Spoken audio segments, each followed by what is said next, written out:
தாலிக்கு மரியாதை இல்லையா? தாலிக்கு எந்த மரியாதையும் இல்லை.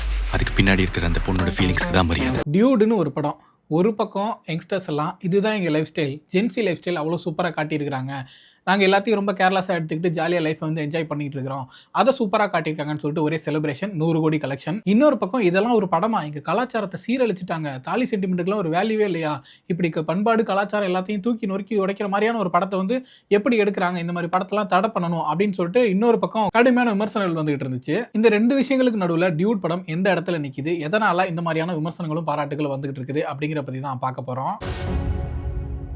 ஒவ்வொரு காலகட்டத்திலையுமே அந்தந்த ஜெனரேஷன் யங்ஸ்டர்ஸோட மனசை வந்து ரெஃப்ளெக்ட் பண்ணுற மாதிரியான படங்கள் ரொம்ப ரேராக வரும். இப்போ செல்வராகவன் ஒரு காலத்தில் அந்த மாதிரி படங்கள் எடுத்துக்கிட்டு இருந்தார். மணிரத்னம் எல்லா காலகட்டத்திலையுமே மௌனராகம், அலைப்பாயுதே, ஓகே கண்மணி அப்படிங்கிற மாதிரி அந்தந்த ஜெனரேஷனோட இந்த லவ் எமோஷன்ஸை ரெஃப்ளெக்ட் பண்ணுற மாதிரியான படங்களையும் எடுத்துகிட்டு வந்துருக்காங்க. அதெல்லாம் வச்சு பார்க்கும்போது இப்போ இந்த ஜெனரேஷனுக்கான படமாக டியூட் இருக்குது அப்படிங்கிறதா நிறைய பேர் சொல்லக்கூடிய விஷயமா இருக்குது. எதனால் அப்படின்னு சொல்லி பார்த்தோம்னா, காலங்காலமாக இங்கே வந்து புனித பிம்பமாக கட்டமைக்கப்பட்டிருக்க சில விஷயங்கள் இருக்குல்ல, அந்த பிம்பங்களெல்லாம் அடித்து உடைக்கிறது, அதுவும் ரொம்ப ஈஸியாக அடித்து உடைக்கிறது அப்படிங்கிற வேலையை வந்து டியூட் படம் பண்ணியிருக்கு. சாதி பெருமிதத்தில் ஆரம்பித்து தாலி சென்டிமெண்ட் வரைக்கும் அந்த கல்யாணம், ரிலேஷன்ஷிப்பு, குழந்தை பெற்றுக்கிறது அப்படின்ட்டு அதை சுற்றி நடக்கிற எல்லா விஷயங்களுமே டிசைட் பண்ணக்கூடிய இந்த புனித பிம்பங்களை வந்து டியூட் அப்படிங்கிற படம் ரொம்ப சாதாரணமாக, ரொம்ப ஈஸியாக, ரொம்ப ஃபன்னாக, ரொம்ப என்டர்டெய்னிங்காக அடித்து நொறுக்கி ரொம்ப ஒரு அட்டகாசமான படமாக தான் வந்திருக்கு. ஃபஸ்ட்டு இந்த படத்தோட ஸ்டோரி லைன் என்ன அப்படின்னு சொல்லி பார்த்தோம்னா, ஹீரோ ஹீரோயின் அகன், குரல் இவங்க 2 பேருமே வந்து சொந்தக்காரவங்க, அத்தை பையன் மாமா பொண்ணு அப்படிங்கிறதுனால சின்ன வயசுலேருந்தே ரொம்ப ஃப்ரெண்ட்லியாக இருக்கிறாங்க. பட் ஒரு ஸ்டேஜில் வந்து குரல் வந்து அகனுக்கு ப்ரொப்போஸ் பண்ணுறாங்க, நம்ம கல்யாணம் பண்ணிக்கலாம் அப்படின்னு சொல்லிட்டு. பட் அகன் வந்து எனக்கு உன் மேலே ஃபீலிங்ஸே இல்லை, நம்ம ஃப்ரெண்ட்லியாகவே இருந்துட்டோம் சின்ன வயசுலேருந்தே, ஸோ மேரேஜ், ரிலேஷன்ஷிப் அதெல்லாம் நமக்குள்ளே செட் ஆகாது அப்படின்னு சொல்லிட்டு வேணான்னு சொல்லிடுறாரு. அவங்களும் சரி இது செட் ஆகாதுன்னு சொல்லிட்டு வேற ஒரு ஊருக்கு போயிடுறாங்க. அந்த கேப்பில் அகனுக்கு அவங்க மேலே பயங்கரமான ஃபீலிங்ஸ் வருது. இதுதான் லவ் போல, நம்ம தான் ரியலைஸ் பண்ணாமல் விட்டுட்டோம் அப்படிங்கிற மாதிரியான ஒரு ரியலைசேஷன் வருது. அதுக்கப்புறம் கல்யாணம் பண்ணிக்கலாம் அப்படிங்கிற ஒரு தாட்டில் ஹீரோயின் கிட்ட திரும்ப ப்ரொப்போஸ் பண்ண போறாரு இவர்.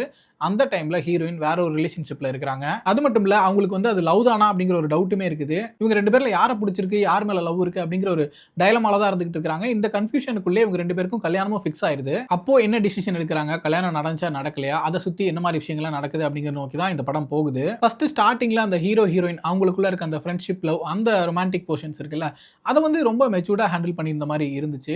ஏன்னா இவங்க வந்து சின்ன வயசுலேருந்தே வந்து ஃப்ரெண்ட்ஸாக தான் இருக்கிறாங்க, விச் மீன்ஸ் சொந்தக்காரவங்க அப்படிங்கிறனால மாமா பொண்ணு, அத்தை பையன், முறை பொண்ணு தான் இருந்தாலும் வந்து அவங்களுக்குள்ள அந்த மாதிரியான ஃபீலிங்ஸ் எதுவும் இல்லை. ரொம்ப ஃப்ரெண்ட்லியாக ஒன்றா வேலை செய்கிறாங்க, ஒன்றா ஊர் சுற்றுறாங்க அப்படிங்கிற மாதிரி தான் இருந்துட்டு இருக்காங்க. பட் ஒரு மொமெண்ட்ல அந்த ஹீரோயின் ப்ரொப்போஸ் பண்ணக்கூடிய சீனில் அவங்க மொத்தமாகவே சொல்கிறாங்க, எனக்கு சின்ன வயசுலேருந்து உன் மேலே பெரிய ஆசை இருந்துச்சு, நீ தான் வந்து ஸ்கூலில் ஒரு பொண்ணு, காலேஜில் ஒரு பொண்ணு, யாரையும் லவ் பண்ணிட்டு இருந்த, அதனால தான் அதை சொல்லவே முடியாமல் போயிடுச்சு அப்படிங்கிற விஷயத்த சொல்கிறாங்க. அதை ஃபர்ஸ்ட் ஹீரோ ஹேண்டில் பண்ணுற விதமாக இருக்கட்டும், அதுக்கப்புறம் அந்த அவங்க இல்லாத கேப்பில் இதுதான் லவ் அப்படிங்கிறத ரியலைஸ் பண்ணுற விஷயங்களா இருக்கட்டும், அதெல்லாம் ரொம்ப நேச்சுரலாகவே காட்டியிருந்தாங்க. அதில் குறிப்பாக டிராவிடோட ஒரு டயலாகுமே ரொம்ப முக்கியமாக இருந்துச்சு. அதாவது லவ்னா என்ன நினச்சிட்டு இருக்க, கல்யாணம் யாரை பண்ணிக்கணும்னு நினச்சிட்டு இருக்க, ஃப்ரெண்ட்லியாக இருந்தால் தாண்டா அது நல்ல ரிலேஷன்ஷிப்பு, அந்த மாதிரி ஒய்ஃபு கிட்ட ஃப்ரெண்ட்லியாக இருந்துட முடியாதா, ஃப்ரெண்ட்லியான ஒய்ஃப் கிடைச்சிட மாட்டாங்கிறதா எல்லாருமே ஏங்கிட்டு இருக்க விஷயமா இருக்குது. அப்படி இருக்கும்போது நீ அவளை மிஸ் பண்ணிட்டே அப்படிங்கிற மாதிரி சொல்கிறாரு. அதனால் ஃப்ரெண்ட்ஸாக இருக்கவங்க தான் கல்யாணம் பண்ணிக்கணும், ஃப்ரெண்ட்ஸாக இருக்கவங்களாம் கல்யாணம் பண்ணிக்கலாம் அப்படிங்கிற மாதிரி அர்த்தம் கிடையாது. கல்யாணம் பண்ணிக்கணுங்கிற முடிவுக்கு வர்றவங்க ஃப்ரெண்ட்லியான ஒரு பாண்டில் இருந்தால் தான் அந்த ரிலேஷன்ஷிப் வந்து ஹெல்தியாக இருக்கும் அப்படிங்கிற அடிப்படையில் தான் அதை சொல்லியிருப்பாங்க. சரி, ஓகே, ஹீரோ ரியலைஸ் பண்ணிட்டாரு இது லவ் தான் அப்படிங்கிறத, ஹீரோயின் கிட்ட சொல்கிறதுக்கும் ரெடி ஆகிட்டாரு. ஓகேனா கல்யாணம் பண்ணிக்கலாங்கிற இடத்துக்கும் போயிட்டாரு. வீட்டில் பேசி கல்யாணமும் ஃபிக்ஸ் ஆகிடுது. அந்த இடத்துல தான் வந்து ஹீரோயின் சொல்கிறாங்க, இவங்க இல்லாத அந்த கேப்பில் வந்து இன்னொரு பையன்கிட்ட பழக ஆரம்பிச்சிருக்காங்க. அந்த இடத்துல தான் அந்த ஹீரோயினோட ஆசிலேஷன் ஸ்டார்ட் ஆகுது. ஏன்னா ஹீரோ பிரேக்கப் பண்ணதுக்கு அப்புறமா அந்த கேப்பில் வந்து இன்னொரு பையன் பழகிருக்கான், அவங்களுக்குள்ள ஒரு நல்ல பாண்ட் கிரியேட் ஆயிருக்குது. பட் அது லவ் தானா அப்படிங்கிற ஒரு கொஸ்டின் தான் அவங்களுக்குள்ள இருந்துட்டு இருக்குது. ஏன்னா பொதுவாகவே ஒரு பிரேக்கப்க்கு அப்புறம் வந்து எல்லாருக்குமே ஒரு ஆசிலேஷன் இருக்கும். அந்த கேப்பை ஃபில் பண்ணுற மாதிரி ஒருத்தவங்க வந்து நம்ம நல்லா பார்த்துப்பாங்க, நல்லா பேசுவாங்க. ஸோ இது வந்து லவ்வா இல்லை இந்த எம்டினஸை ஃபில் பண்ணுறதுக்கான ஒரு ரிலேஷன்ஷிப்பா அப்படிங்கிற ஒரு ஆசிலேஷன் எல்லாருக்குமே இருக்கும். அந்த பதட்டத்தில் வந்து டிசைடும் பண்ண முடியாது நம்மளால. ஓகே இவன் தான் எல்லாமே அப்படிங்கிற ஒரு முடிவுமே யாராலையும் எடுத்துட முடியாது.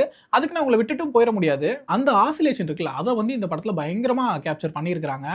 இதுக்கு முன்னாடி ரொம்ப ரேராக ஒரு சில படங்களில் நம்ம அதை பார்த்துருப்போம். எனக்கு தெரிஞ்சு இயற்கைன்னு நினைக்கிறேன், வெந்நீர் இரவுகள் நாவலை பேஸ் பண்ணியிருந்ததுனால அந்த படத்துலையுமே வந்து இதே மாதிரியான ஒரு சினாரியோ வரும். ஆனால் இந்த படத்தில் வந்து ஹீரோயின் அதை அட்மிட் பண்ணவே செய்கிறாங்க. எனக்கு எது லவ்னே தெரியல, உண்மையில இருக்கிறது லவ்வா இல்லை பாரி மேலே இருக்கிறது லவ்வானே தெரியல, என்னால் இந்த மொமெண்ட்ல டிசிஷன் எடுக்க முடியல அப்படிங்கிறத ஓப்பனாகவே சொல்கிறாங்க.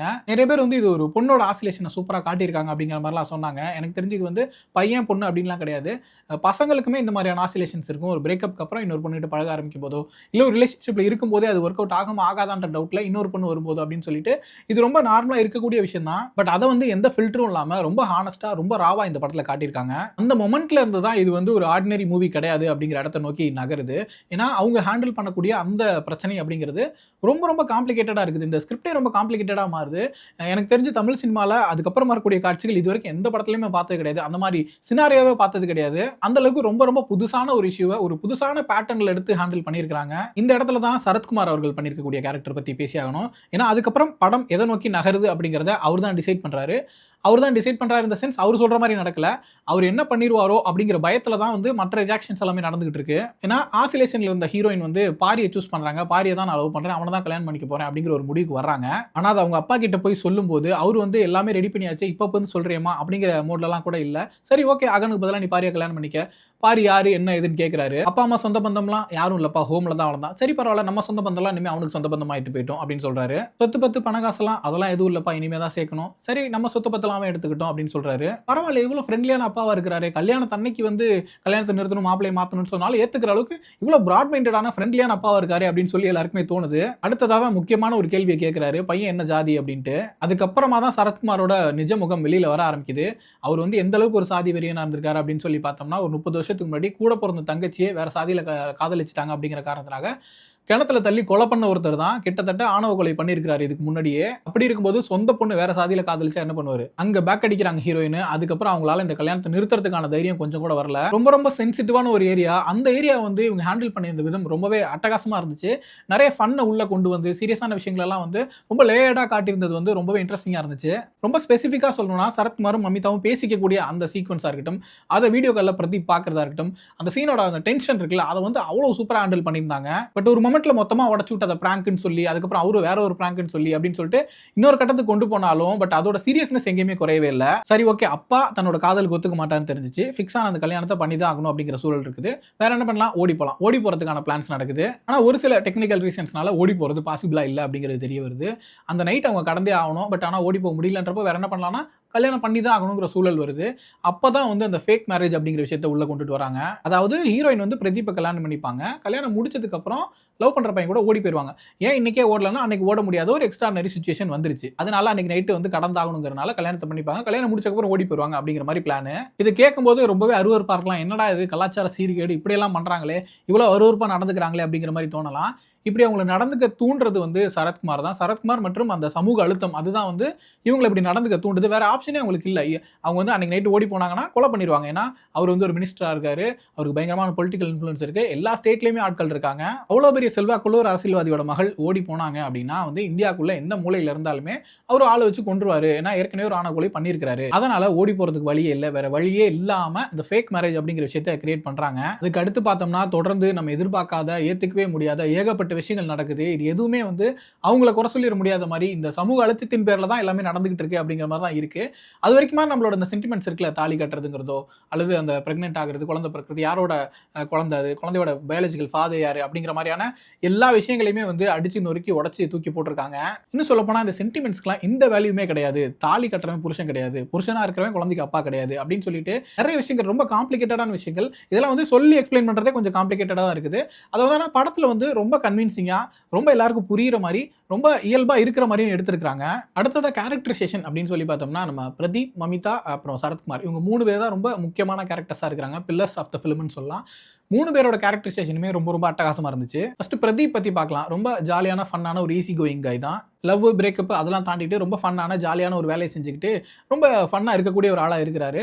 அவருக்கும் மமிதாவுக்குமான அந்த ரிலேஷன்ஷிப் அப்படிங்கிற ஸ்டார்ட் ஆனதுக்கப்புறம் அது வந்து ஒரு ஸ்டேஜில் ஒர்க் அவுட் ஆகல, அப்புறம் வேற மாதிரி ஒர்க் அவுட் ஆகுது, அப்புறம் இது வேலைக்கு ஆகாது அப்படிங்கிற இடத்துக்கு வந்ததுக்கப்புறம் அவர் என்ன மாதிரி விஷயங்கள் பண்றாரு அப்படின்னு சொல்லி பார்த்தோம்னா, பிரதீப்க்கு மமிதாவை பிடிச்சிருக்குது. ஆனா அவங்க ஒரு ஸ்டேஜில் இது வேணாம், வேற ஒருத்தர் கல்யாணம் பண்ணிக்கிறேன் அப்படின்னு டிசைட் பண்ணதுக்கப்புறம் அவங்க விரும்பின பையன் கூட ஓடி போறதுக்கு ஹெல்ப் பண்றாரு. ஓடி போறதுக்கான சிச்சுவேஷன் இல்லை அப்படின்னு ஆனதுக்கப்புறம் அன்னைக்கு கல்யாணம் நடந்தே ஆகணுங்கிற சிச்சுவேஷன் வரும்போது அந்த ஃபேக் மேரேஜ் பண்ணிக்கிறதுக்கும் ரெடியா இருக்காரு.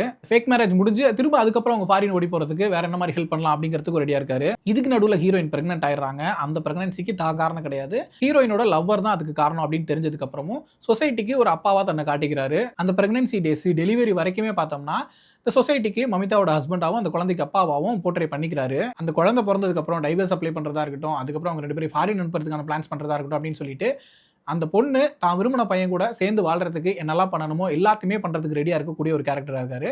தமிழ் சினிமாலே ரொம்ப ரொம்ப புதுசான ஒரு கேரக்டர் இது.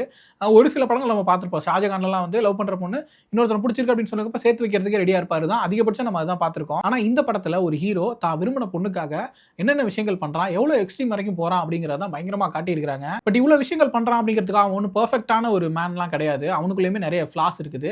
அவன் ஃப்ளோல வந்து ரொம்ப தப்பான வார்த்தைகள்லாம் யூஸ் பண்றான். ஒரு கட்டத்துல ஹீரோயின் கிட்டே வந்து அவளோட குழந்தைய பத்தி பேசும்போது இது ஒரு டேஷ் குழந்தை அப்படிங்கிற வார்த்தையை யூஸ் பண்றான். பட் சொன்ன அந்த மொமெண்ட்டை ரியலைஸ் பண்ணிடுறான். கோவத்துல சொல்லிட்டேன், அந்த இடத்துல அப்படி சொல்லியிருக்க கூடாது அப்படிங்கிற சொல்லி சாரியும் கேட்கறான். இந்த மாதிரி அவனுக்குள்ளேயே சின்ன சின்ன ஃபிளாஸ் இருக்குது. பட் அதை ஆனால் ரியலைஸ் பண்ணி அதை திருத்திக்கிறதுக்கு ரெடியா இருக்கக்கூடிய ஒரு கேரக்டரா தான் அவன் இருக்கிறான். அது மட்டும் இல்ல, பிரதீப் இந்த படத்துல பண்ணிருக்கக்கூடிய அந்த அகன் அப்படிங்கிற கேரக்டருக்கு அந்த கேரக்டருக்கு வரக்கூடிய அந்த சின்ன சின்ன சீன்சஸ் இதை வந்து நம்ம வேற சில படங்கள்ல பார்த்திருப்போம். என்ன மாதிரி பார்த்திருப்போம்னா காமெடியா பார்த்திருப்போம். இப்படி பண்ணிட்டு இருக்கக்கூடிய ஒருத்தனை வந்து டம்மி ஆக்கி இவெல்லாம் ஹஸ்பண்டே கிடையாது, அவன் ஒய்ஃப் பாரு எங்கெல்லாம் போயிட்டு இருக்கு, என்னெல்லாம் பண்ணிட்டு இருக்கு அப்படிங்கிற மாதிரி அதை வந்து எவ்வளவு தூரம் ஒரு அருவருப்பான விஷயமா காட்ட முடியுமோ, அந்த பையனை வந்து எவ்வளவு டம்மியா காட்ட முடியுமோ அந்த மாதிரி தான் காட்டியிருப்பாங்க. பட் இந்த படத்துல அவன் தான் ரொம்ப ஸ்ட்ராங்கான ஒருத்தனா இருக்கிறான். அவன் தான் நிறைய முக்கியமான டெசிஷன்ஸ் எடுக்கக்கூடிய ஒருத்தனா இருக்கான்.